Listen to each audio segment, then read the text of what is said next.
Apapun yang kau perbuat, perbuatlah dengan segenap hatimu, seperti untuk Tuhan dan bukan untuk manusia. Kerjakan dengan setia apapun yang ia percayakan, mahkota kehidupan ia janjikan, ia janjikan, ia janjikan bagimu.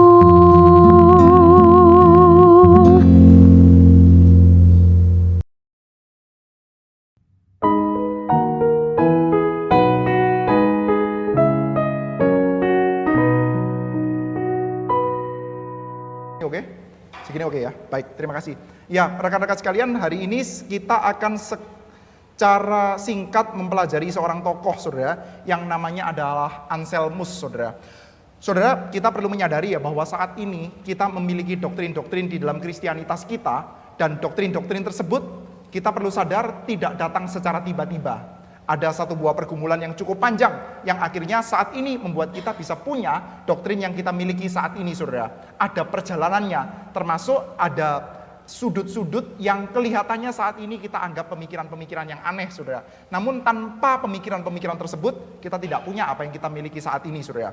Nah, hari ini kita akan secara khusus melihat salah seorang pemikir yang bisa dikatakan, ya ini mungkin pemikir yang paling lovable, saudara, di dalam seluruh era abad pertengahan, saudara, Middle Ages. Minggu lalu tentu saja kita mempelajari seorang yang sangat besar, tapi itu kan sedikit curang ya, saudara ya. Kalau kita mau coba untuk masukkan di dalam kurun waktu, mungkin era patristik lebih cocok ya untuk Agustinus ya ketimbang Middle Ages. Tapi kita mau mempersiapkan reformasi nggak ngomongin Agustinus kayaknya sedikit dosa, saudara ya. Jadi kita minggu lalu sedikit curang. Nah, kalau kita berbicara tentang selain Agustinus, saudara ya, di dalam abad pertengahan ya salah seorang pemikir yang pikirannya itu paling celebrated, salah satunya adalah Anselmus, saudara. Saudara, Anselm ya adalah seseorang yang lahir di, kalau sekarang itu Italia Utara, saudara ya. Itu tahun 1033, saudara ya. Dia adalah seseorang yang nantinya akhirnya akan studi di monasteri. Kita tahu, saudara, pada waktu abad pertengahan ya, studi di monasteri itu merupakan satu hal yang sangat celebrated. 2 minggu yang lalu kita sudah melihat, saudara, bahwa ketika Roman Empire itu mulai jatuh, saudara, dan bahkan kita mendapati, saudara, akhirnya kerajaan barat ya, kerajaan Romawi di barat itu makin lama makin runtuh, saudara. Seperti kayak tidak ada pemersatu kekuatan politik di antara mereka. Namun still mereka butuh semacam kayak semangat untuk pemersatu, saudara. Dan apa itu, saudara? Kalau bukan politik apa, saudara? Salah satunya adalah agama, saudara. Maka kita bisa mendapati bahwa di dalam era Middle Ages, saudara, menurut banyak ahli sejarah mereka menyebutnya Middle Ages, tapi saya sendiri lebih simpati terhadap Vollenhoven yang menyebutnya sebagai sintetik era, saudara, satu buah zaman di mana Kristianitas itu tersintesa, saudara, dengan dunia pada waktu itu, saudara, yaitu ya kita sebutnya Middle Ages atau sintetik era, saudara. Itu adalah satu buah masa di mana Kristianitas itu cukup celebrated, masuk dirayakan bersama-sama dengan kebudayaan-kebudayaan lokal, saudara. Jadi kita mendapati ya, kalau di dalam era sebelumnya, pagan era, saudara, era pagan, eranya bisa dikatakan ya Plato, Aristotle, saudara, era classical, kalau menurut orang-orang dunia kita, saudara, itu adalah satu buah era yang bukan jelek, saudara, tetapi adalah era yang belum banyak dipengaruhi oleh Kristianitas. Tetapi Middle Ages atau era sintesis, saudara, adalah satu buah era di mana Kristianitas itu celebrated, saudara. Dan khususnya kita mendapati, saudara, bahwa di dalam abad pertengahan tersebut ya, studi-studi di monasteri adalah satu buah studi yang cukup digemari pada waktu itu. Dan salah satunya yang tertarik terhadap studi itu adalah seorang yang bernama Anselmus, saudara. Kita tidak akan banyak berbicara tentang pribadinya atau cerita dan legenda yang cukup menarik juga tentang Anselmus, saudara. Nanti saudara bisa browsing sendiri, tapi kita akan coba fokus saja kepada beberapa pemikiran utama, saudara. Saudara, dia nantinya, saudara, akan menjadi seorang yang belajar di monasteri di Bec, saudara, di Normandy, saudara, di bawah seorang yang namanya adalah Lanfranc, saudara. Nanti Lanfranc sendiri akan menjadi archbishop di Canterbury, di mana setelah Lanfranc mati nantinya Anselmus sendiri akan menjadi archbishop di Canterbury, saudara. Makanya kita mengenal Anselmus of Canterbury, gitu ya, saudara. Anselm of Canterbury, karena dianya nanti akan menjadi bishop di Canterbury. Tapi Anselm sendiri adalah orang yang sebetulnya tidak mengejar posisi, dia tidak mengejar kuasa. Dia adalah seorang biarawan yang sukses di dalam artian ini, saudara. Orang menjadi biarawan, suksesnya itu apa? Apa kriteria sukses bagi seorang biarawan? Kriterianya adalah dia mempelajari Tuhan dengan baik. Jadi orang studi ke monasteri itu ngapain saudara? Karena mereka kepingin belajar tentang Tuhan. Mereka tertarik tentang Tuhan dan mereka kepingin mempelajari tentang Tuhan saudara. Ini satu buah ketertarikan yang saya pikir kita agak sedikit hilang ya zaman sekarang saudara. Zaman sekarang kalau orang itu belajar tentang Tuhan bukan karena tertarik tentang Tuhan, tapi karena ya seperti kayak mempelajari buku manual supaya kita nggak masuk neraka saudara. Sayang sekali saudara. Padahal Tuhan adalah pribadi yang sangat menarik, dia adalah Allah yang baik, tapi kita seperti kayak lost akan hal itu saudara. Kita menganggap Tuhan itu seperti kayak satu buah alat atau satu buah benda misterius yang mana kalau kita salah pencet kita bisa kesetrum dan mati saudara, masuk neraka selama-lamanya. Oleh karena itu ada baiknya kita mempelajari tentang Tuhan, mempelajari buku petunjuk tentang Tuhan dari para ahlinya, yaitu pendeta-pendeta, supaya apa? Supaya kita tidak salah pencet lalu nanti kesetrum dan mati saudara. Nah sayang sekali saudara. Orang-orang di dalam zaman pertengahan adalah mereka yang tertarik tentang Tuhan. Dan mereka studi di monasteri termasuk Anselm saudara. Anselm sendiri menjadi seorang yang tidak tergoda dengan kekuasaan. Meskipun dia akhirnya mendapatkan jabatan yang sangat tinggi saudara. Di dalam legendanya saudara. Banyak tulisan yang mencatat saudara, Anselm itu pada waktu dia mau dijadikan archbishop dia nggak mau saudara. Sampai harus dipaksa secara fisik saudara. Jadi tongkat kebishopan itu dipaksa untuk dipegang di dalam tangannya dia saudara. Karena dia tidak tertarik dengan begituan saudara. Sebagai seorang biarawan sejati, ketertarikan dia adalah studi. Dan studi yang dia paling tertarik adalah studi tentang Tuhan tentu saja saudara. Dan kita melihat saudara, ada karya yang sangat penting dari Anselmus yang nantinya bisa bibitnya itu diwarisi sampai kita saat ini. Bukan tanpa keanehan. Pemikiran orang-orang abad pertengahan dalam zamannya mereka tentu saja ada keanehan-keanehan kalau kita pikirkan dari zaman sekarang saudara. Tetapi ya warisannya itu kita akan sangat banyak warisi saudara. Nah saudara, saya meresikokan diri untuk melakukan oversimplifikasi saudara. Ya jadi sekali lagi ini adalah oversimplifikasi karena kita hanya akan belajar dalam satu pertemuan tentang Anselm saudara. Kalau kita boleh coba untuk kristalisasi dua saja pemikiran besar tentang Anselm. Sekali lagi ini adalah oversimplifikasi. Kita akan melihat dua hal yang paling utama. Yang pertama adalah argumentasi tentang keberadaan Allah. Yang kita nantinya akan kenal, argumentasi ala Anselm ini sebagai ontological argument. Argumentasi ontologis. Yang kedua adalah pemikirannya dia tentang penebusan.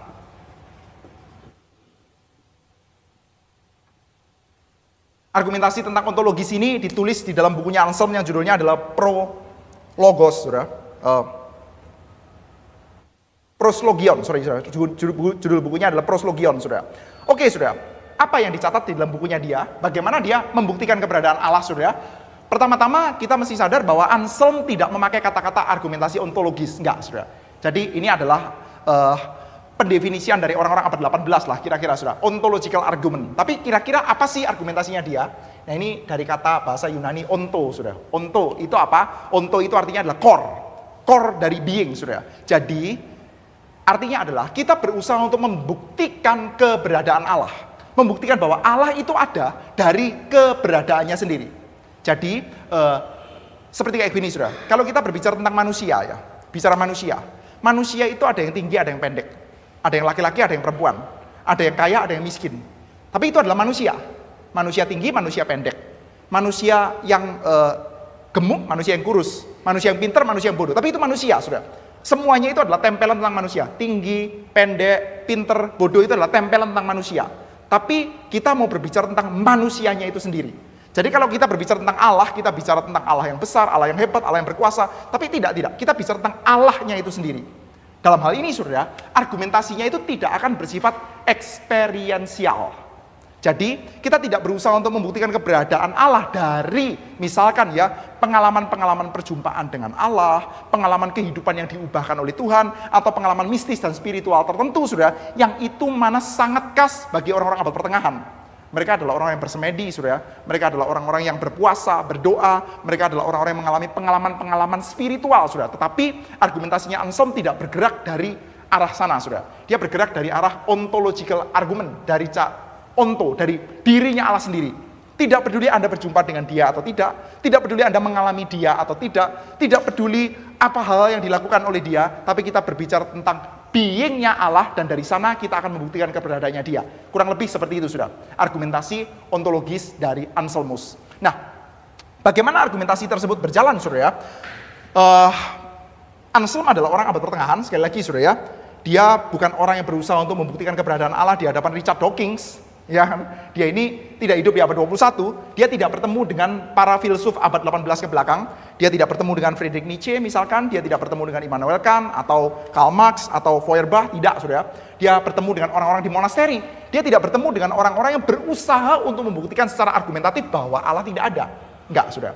Jadi Anselm berhadapan dengan orang-orang di monasteri, dia berhadapan dengan orang-orang yang so-called Kristen saudara. Jadi dia membuktikan keberadaan Allah bukan untuk melawan orang ateis. Nah, tapi kita lihat sudah bagaimana argumentasinya dia bergerak. Dia bergerak dari Mazmur pasal yang ke-14, sudah. Saya bacakan ya di dalam LAI. Mazmur pasal 14 ayat pertama. Orang bebal atau the fools ya, orang bodoh. Orang bebal berkata dalam hatinya tidak ada Allah. Orang bebal berkata dalam hatinya. Jadi the fools ya, orang bodoh berkata tidak ada Allah.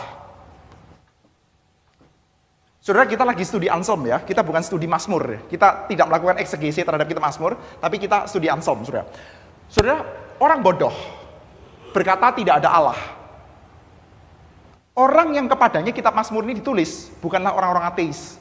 Mereka bukan pengikutnya Feuerbach. Feuerbach belum lahir.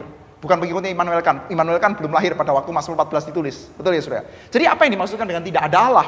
Yang dimaksudkan bukan mereka tidak percaya bahwa Allah itu ada, tapi yang dimaksudkan adalah mereka itu menganggap Allah itu tidak relevan dalam hidup mereka. So-called ateis praktis.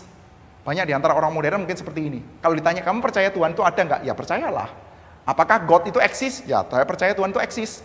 Tapi apakah kamu consider di dalam kehidupanmu hal-hal yang kamu lakukan tuh tentang apa yang Tuhan mau, Tuhan senang atau tidak? Enggak, gitu ya saudara. Itu namanya tidak percaya tentang keberadaan Allah. Nah, Anselm berargumen saudara, bahwa orang bodoh berkata tidak ada Allah.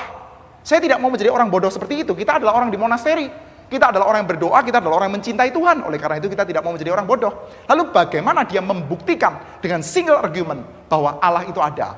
Pertama, kita definisikan dulu Allah itu apa sih? Yang ada itu apa? Allah yang ada, Allah yang akan kita buktikan eksistensinya itu apa? Definisi singkatnya adalah Allah itu adalah dia atau being gitu ya, sesuatu. Gak apa-apa ya, saya pakai kata gini ya, untuk pembuktian filosofis ya, katakanlah dia, supaya lebih enak di hati kita. Dia, Allah adalah dia, yang mana tidak ada hal apapun saja yang lebih tinggi daripada dia yang bisa kita pikirkan. Allah adalah being yang mana tidak ada hal apapun saja yang bisa ya, nothing, tidak ada apapun saja yang greater,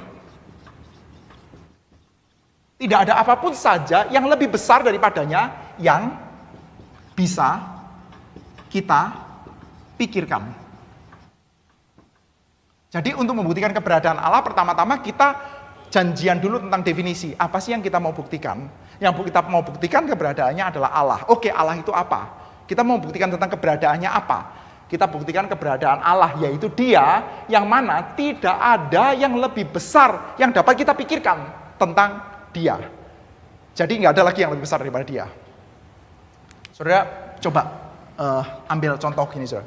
Saudara bayangkan tentang manusia, atau laki-laki, atau perempuan. Anda lagi mau cari mantu nih, untuk anak Anda. Saya mau cari laki-laki yang baik. Laki-laki yang baik itu seperti apa? Yang murah hati. Oke, bayangkan laki-laki yang murah hati. Anda setelah membayangkan laki-laki yang murah hati, sosok A misalkan. Anda bisa nggak membayangkan yang lebih murah hati dari dia? Oh bisa, ada yang lebih dari ini A+. Dari A+ ini ada nggak yang Anda bisa bayangkan lebih lagi daripada dia? Oh bisa, A++. Maka ini bukan Allah. Jadi, apapun saja yang masih kita bisa bayangkan lebih daripada dia bukan Allah. Jadi, apa itu Allah yang kita lagi pikirkan? Allah adalah dia yang mana tidak ada hal yang lebih besar lagi yang bisa kita pikirkan tentang dia. Itulah Allah. Oke, sekarang kita berbicara tentang orang yang bebal tadi. Oke, kita sama-sama mempercakapkan tentang Allah, yaitu, ini ya, definisi ini saya kurung, saya ganti menjadi Allah.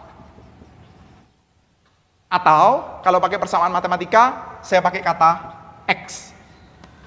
Gak apa-apa ya, untuk mempermudah persamaan kita. Sedikit matematis sudah, gak apa-apa ya sudah. Jadi begini, Kita berkata kepada orang yang tidak percaya kepada Allah, kita berbicara kepada orang-orang bebal.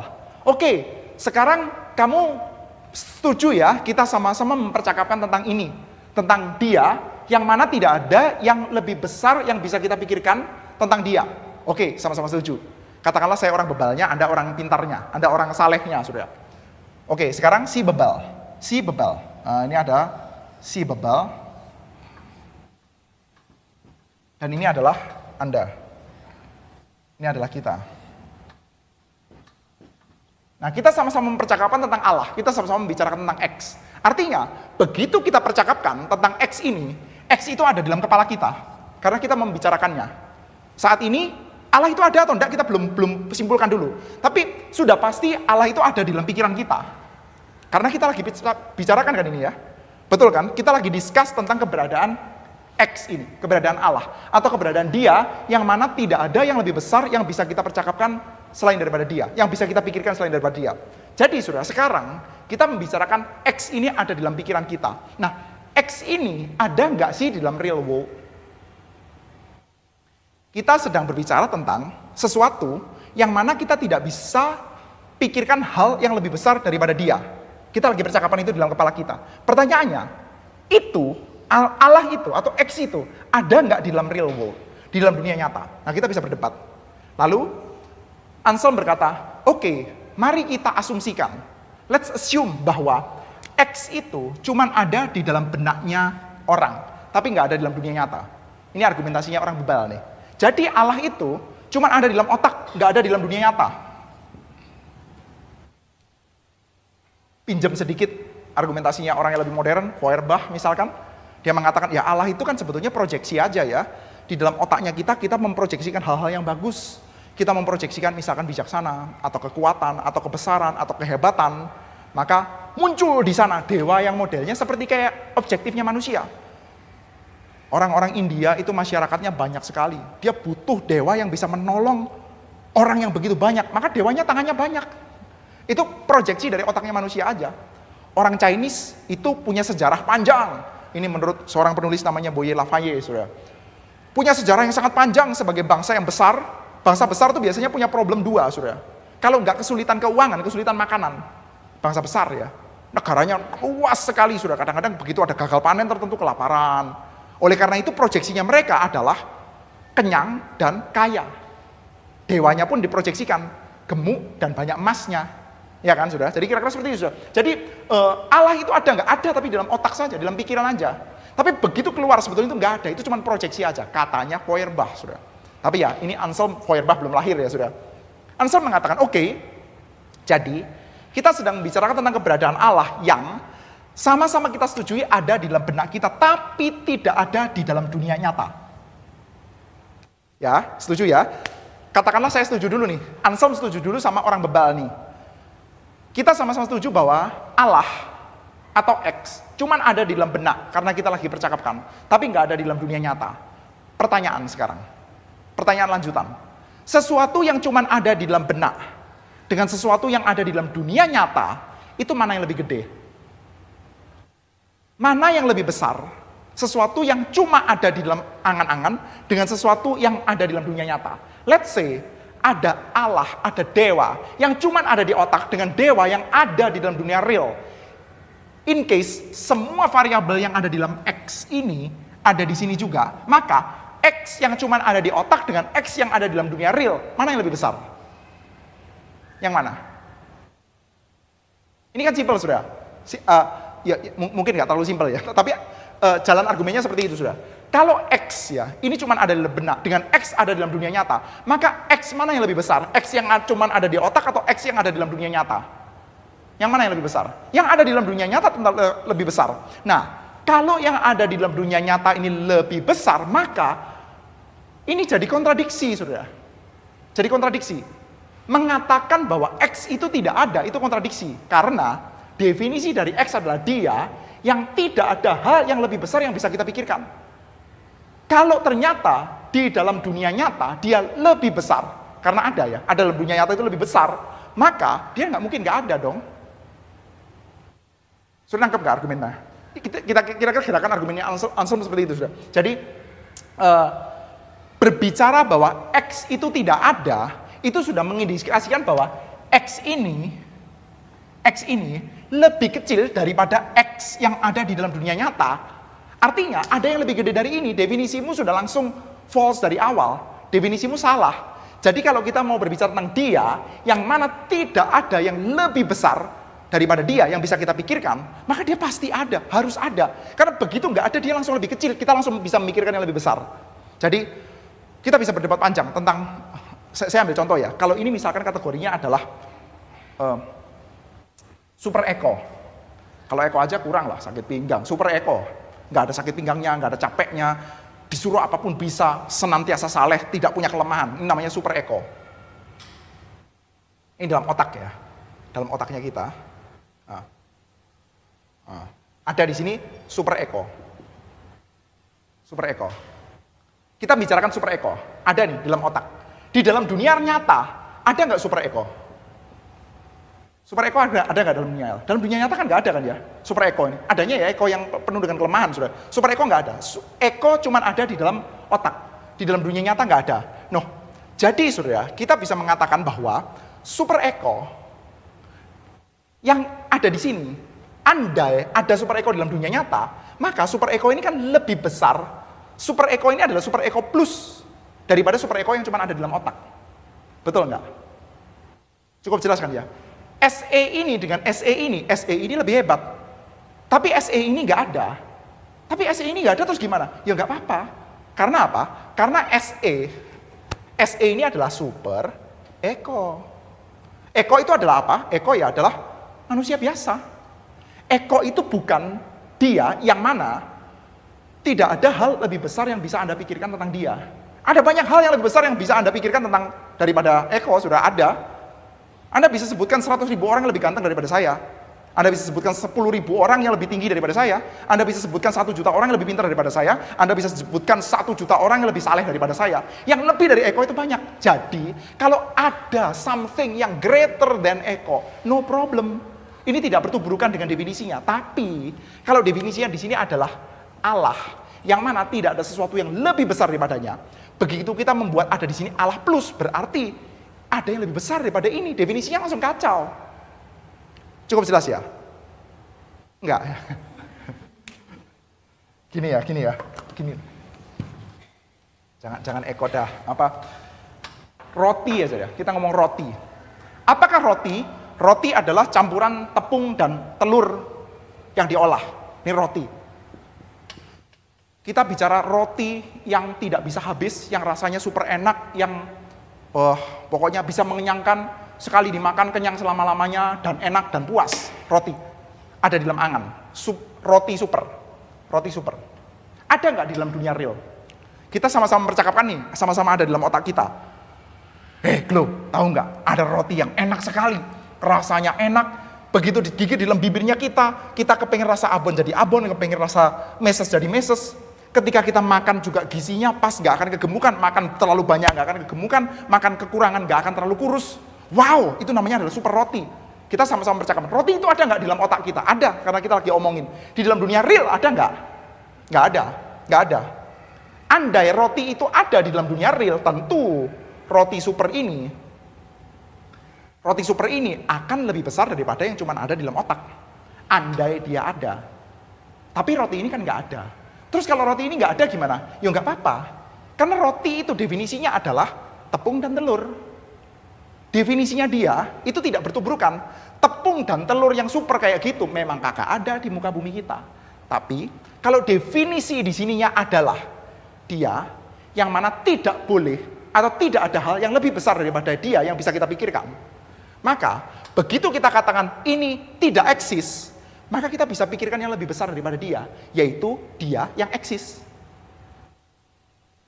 Cukup jelas ya saudara? Masa nggak jelas? Jelas ya? Kalau roti di sini sama roti yang eksis, lebih besar roti yang eksis kan? Ada roti yang eksis gimana? Ya nggak apa-apa, karena memang roti itu kan cuma tepung dan telur. Kalau dia nggak eksis juga nggak apa-apa begitu ya. Tapi kalau definisinya di sini adalah sesuatu yang tidak bisa lebih besar, terus di sini ada yang lebih besar, berarti definisimu kacau.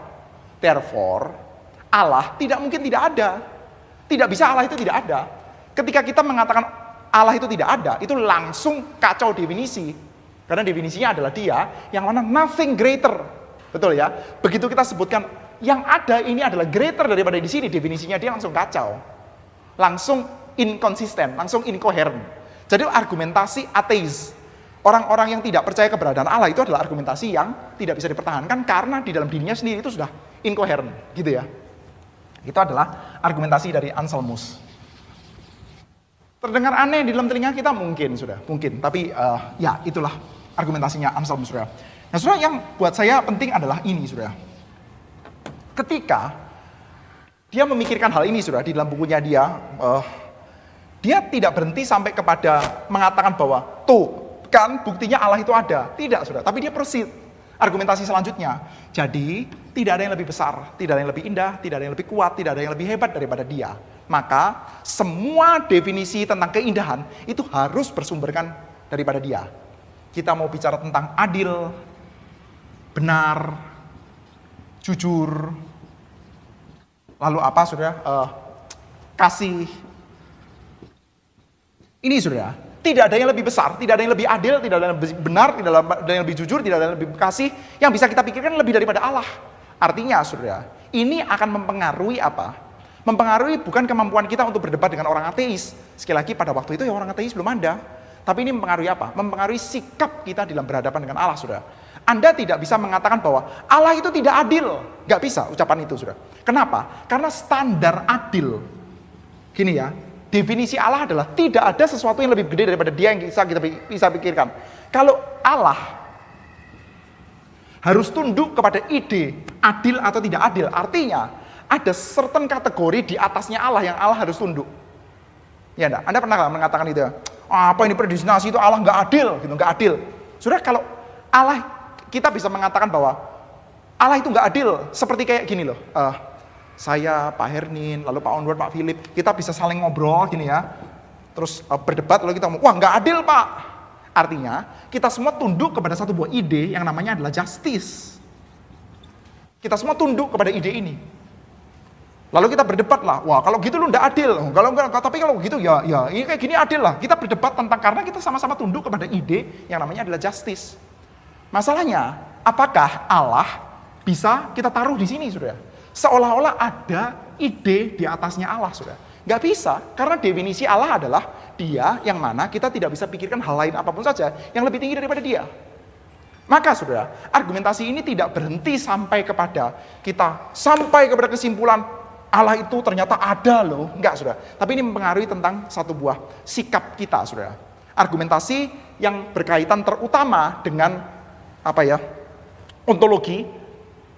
Kita membuktikannya bukan dari experience-nya kita, bukan dari pengalaman kita, tapi dari reasoning seperti ini, saudara. Dan ujungnya adalah bagaimana kita berdoa dan menyembah Allah, saudara. Ini adalah orang di monasteri, saudara. Ini saya pikir ya kita patut untuk pelajari, saudara.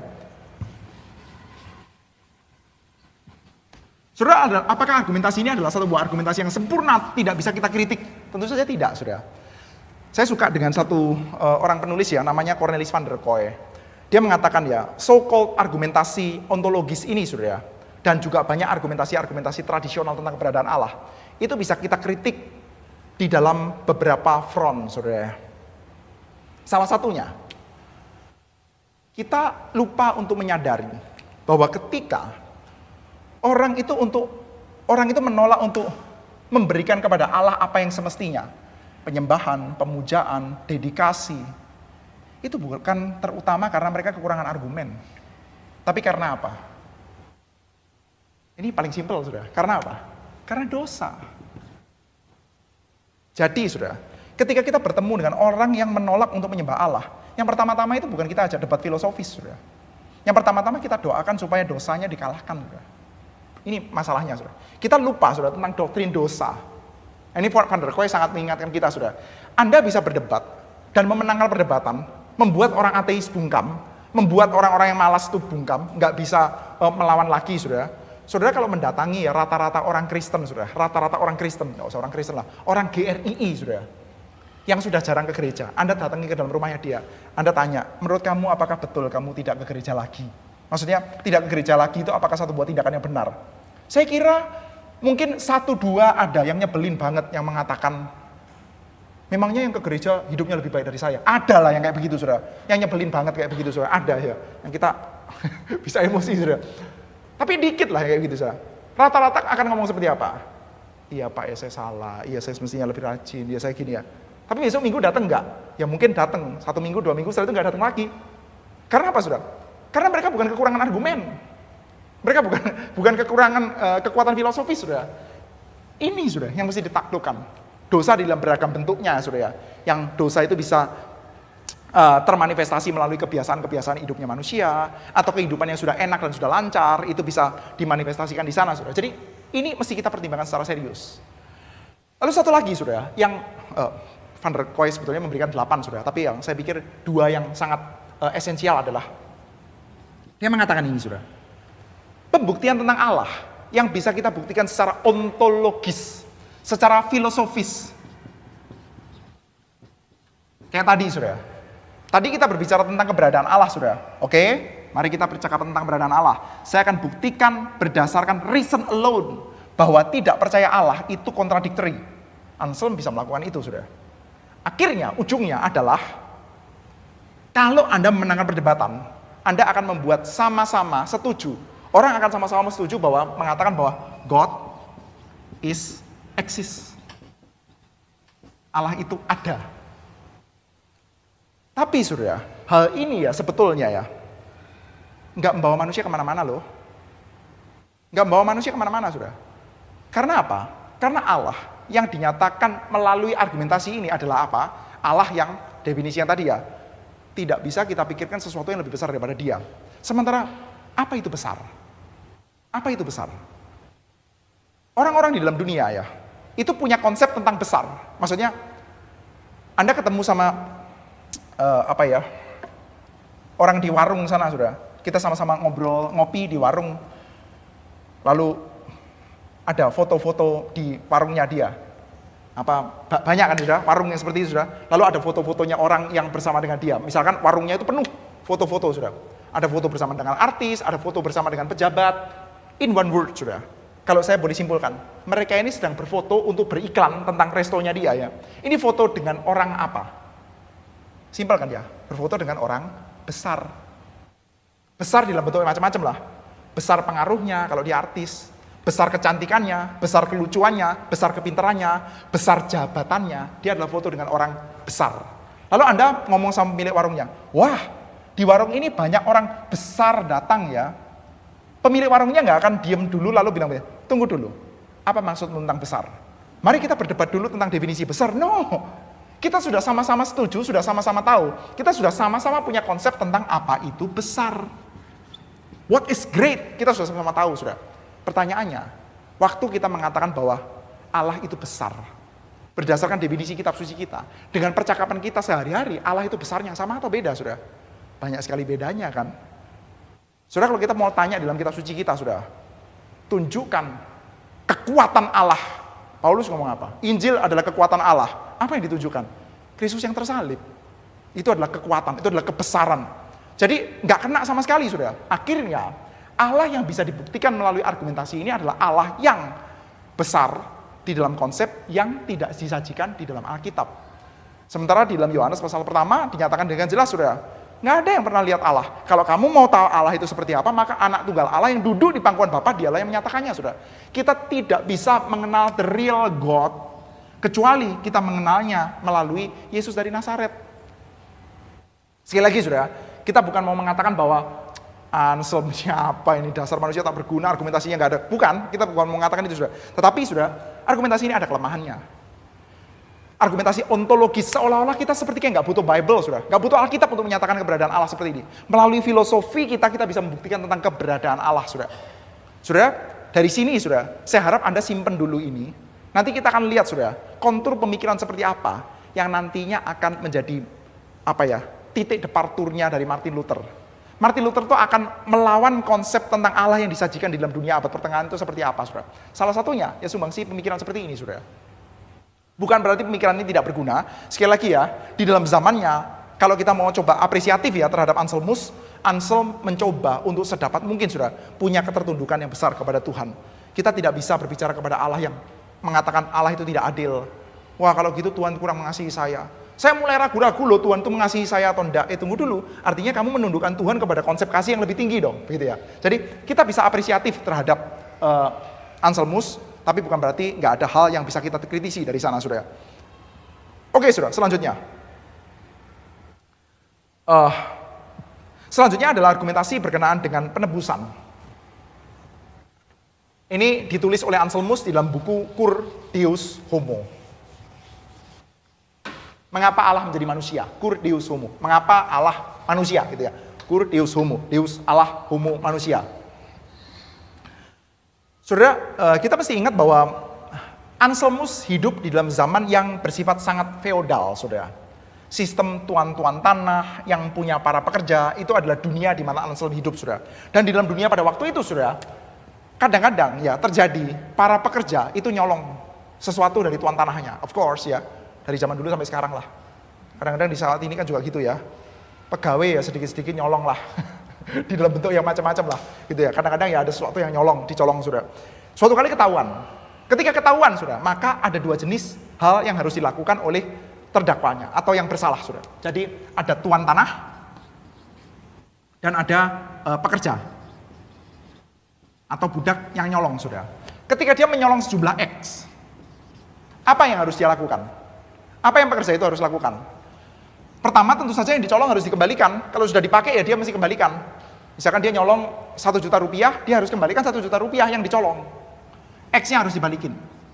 Tapi setelah X dibalikin apa cukup? Nggak cukup, saudara. Kenapa? Karena ketika dia nyolong, artinya dia sudah disrespect tuannya. Dia bukan sekedar menyolong sejumlah X, dia juga mencolong kehormatan dari tuannya. Oleh karena itu, dia mesti membayar di dalam jumlah yang disepakati. Ongkos kehormatan itu sejumlah Y. Gini ya, saudara. Nah, X ini, saudara, dia bisa colong lalu kembalikan X-nya. Tapi Y itu adalah sesuatu yang dia berikan. Artinya Y itu bukan berasal dari tuannya. Saya nyolong dari Pak Abu 1 juta. Hasil colongan saya balikkan kepada Pak Abu 1 juta. Tapi ketika nyolong dari Pak Abu tidak menghormati Pak Abu, saya harus menambahkan sesuatu. Di mana ketika saya tambahkan, misalkan ya 200 ribu itu harus dari saya. Saya nggak bisa nyolong dari Pak Abu lagi, saya balikan lagi. Nanti saya mesti bayar lagi gitu, saudara. Jadi apa? Pertama, kalau saya ambil dari tuan sejumlah X, saya kembalikan sejumlah X. Plus ongkos kehormatannya sudah Y yang berasal dari saya sendiri. Sekarang, saudara, apa itu dosa? Dosa, menurut Roma pasal 3, nah saya bacakan, ini by the way adalah ayat yang sering dipakai dalam KKR regional, pasti Anda hafal, Roma pasal 3 ayat 23. Kalau nggak hafal nggak apa-apa, saya bacakan. Karena semua orang telah berbuat dosa dan telah kehilangan kemuliaan Allah. Semua orang sudah berdosa dan kehilangan kemuliaan Allah. Jadi, dosa adalah sesuatu yang kita lakukan kepada Allah. Manusia melakukan sesuatu kepada Allah, yaitu mencuri, mengurangi, mencolong sesuatu yang namanya adalah kemuliaan Allah. Let's say ini X, kemuliaan Allah. Maka apa yang harus kita lakukan? Kita harus membayar kembali kemuliaan Allah yang dikembalikan. Dengan penghukuman, probably, dengan whatever lah sudah. Kita harus kembalikan itu, dosa kita. Bayar dosanya. Namun sudah, ketika kita mengembalikan sejumlah X yang kita colong dari Allah, ketika kita berdosa, kita sudah tidak menghormati Allah di dalam cara pikir dunia feodal seperti itu, sudah. Oleh karena itu, kita mesti membayarkan lebih. Sejumlah Y, yang mana Y-nya ini bukan berasal dari Allah. Sudah nangkep, saudara? Pertanyaannya, yang bukan berasal dari Allah itu kita mau bayar dari mana, saudara? Hidup kita sendiri semuanya dari Allah, saudara. Mau semuanya kita berikan ya tidak bisa. Bagaimana kita bisa membayarkan dosa ini? Nggak bisa, saudara. Nggak ada kemungkinan dari manusia bisa membayarkan ini, saudara. Maka, saudara, kalau kita lihat ya, kadang-kadang ya, kita di dalam beberapa waktu yang lalu, kita kan sangat sengit, saudara, membela konsili Nikea. Sangat sengit, saudara, membela konsili Kalsedon, saudara. Karena kita tahu, saudara, bahwa Yesus yang anything less but God himself nggak bisa menyelamatkan kita. Nggak bisa. Karena apapun saja yang dimiliki oleh kita, semuanya berutang dari Tuhan. bisa katakan seperti ini, saudara ya. Kalau ada orang mengatakan seperti ini. Ya udah saya nggak apa-apa, saya masuk neraka aja nggak apa-apa. Loh, saudara, kita masuk neraka pun ya nggak cukup loh. Karena kita masuk neraka dengan tubuh kita yang semuanya ini kita berhutang dari Tuhan kok. Tetap utangnya masih dibayarkan.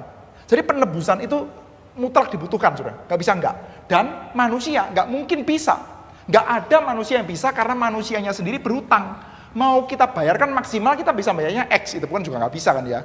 Yang ada adalah kita tambah hutangnya kita. Tapi katakanlah kita berasumsi X-nya bisa kita bayarkan, Y-nya ini mau kita bayarkan pakai apa? Nggak bisa, saudara. Maka yang bisa, yang sanggup membayar, itu cuman adalah Allah. Yang sanggup membayar cuma adalah Allah. Tapi yang wajib untuk membayar, yang harus untuk membayar, itu kan manusia. Manusia itu wajib, manusia itu harus membayar karena dia yang berhutang, saudara. Jadi, saudara, kalau kita mau berbicara tentang yang sanggup membayar dan yang wajib membayar, itu gimana caranya kita menyatukan, saudara? Nggak bisa tidak. Harus God, man. Harus sepenuhnya Allah dan manusia. Hanya di dalam sepenuhnya Allah dan manusia ini, saudara, maka bisa dibayarkan sepenuhnya, saudara. Di dalam Yesus yang adalah fully God, ketika dia mati di atas kayu salib. Nah, ini kita mesti agak hati-hati dengan kata-katanya, saudara. Seturut dengan Ecumenical Council, saudara. Jesus, person, ya. Pribadinya Yesus Kristus. Satu pribadi kan ya. Satu pribadinya Yesus Kristus. Mati di atas kayu salib according to his human nature. Tapi bukan berarti dia berhenti menjadi Allah loh ya. Tapi dia person. Siapa yang mati? Yang mati adalah person. Personnya Yesus Kristus. Personnya Yesus Kristus according to his human nature. Tetapi personnya Yesus Kristus adalah sepenuhnya Allah dan sepenuhnya manusia. Jadi selain daripada God man, gak ada yang bisa membayarkan secara penuh, satisfy secara penuh, baik bayarannya maupun righteousness yang bisa diberikan secara penuh. Tapi yang wajib membayar adalah manusia. Maka saudara bisa cari, sekali lagi saudara, dengan teori ini ya, somehow, dalam tanda kutip ya, kita nggak pakai Alkitab bisa loh.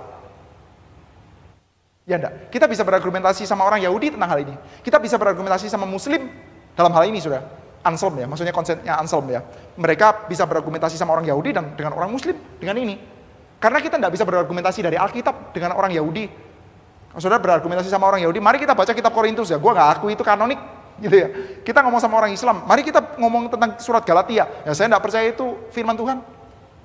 Jadi ketika kita ngomong tentang logik saja, Anselmus berusaha untuk membuktikan dan dia menunjukkan ini saudara. Dan sebetulnya saudara, teori penebusan seperti ini ya, bibitnya kan masih apa ya, saudara, saya percaya saudara masih bisa mendeteksi sampai saat ini saudara. Kenapa kok kita butuh Yesus yang sepenuhnya Allah dan sepenuhnya manusia bagi kita saat ini saudara. Ya memang ini apakah teori penebusan kita, apakah teori penebusan seperti ini mewakili sepenuhnya kekayaan doktrin penebusan yang ada dalam kitab suci? Ya of course tidak lah. Tidak ada pemikir manapun saudara.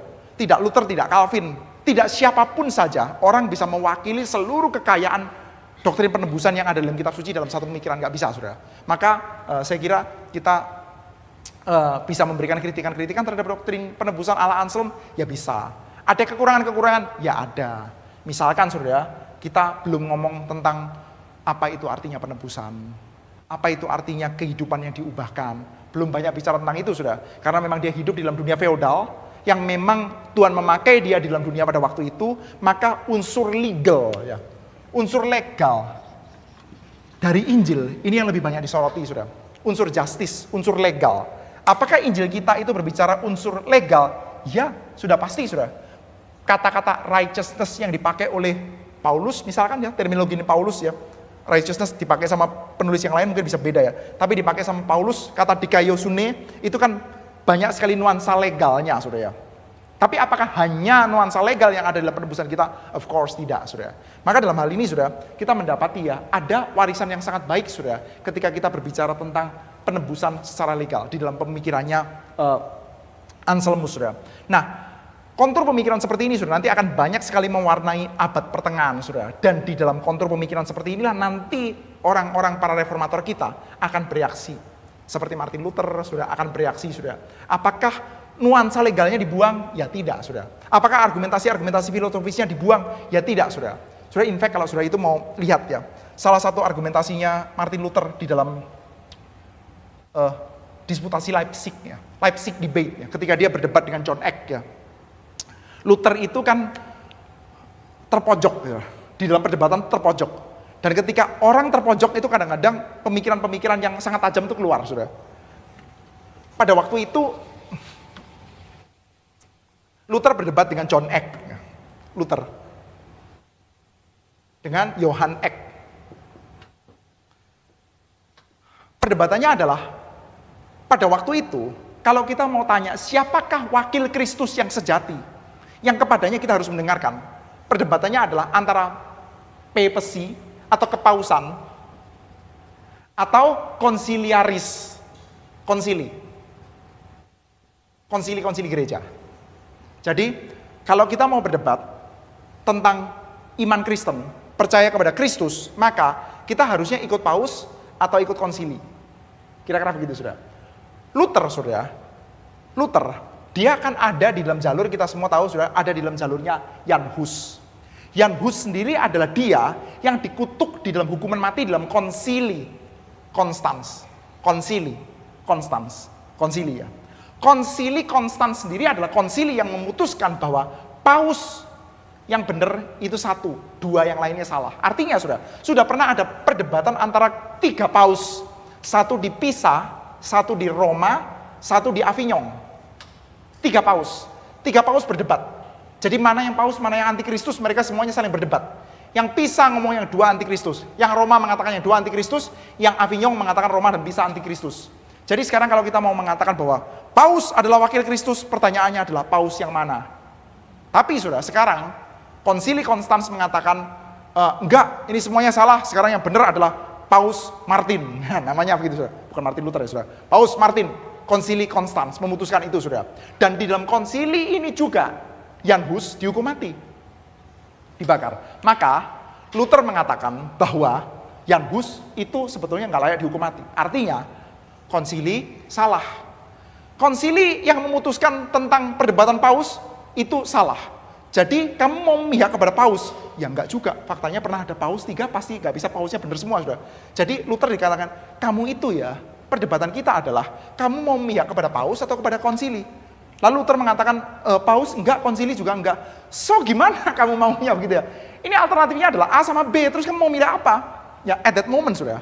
Luther mulai mengatakan scripture.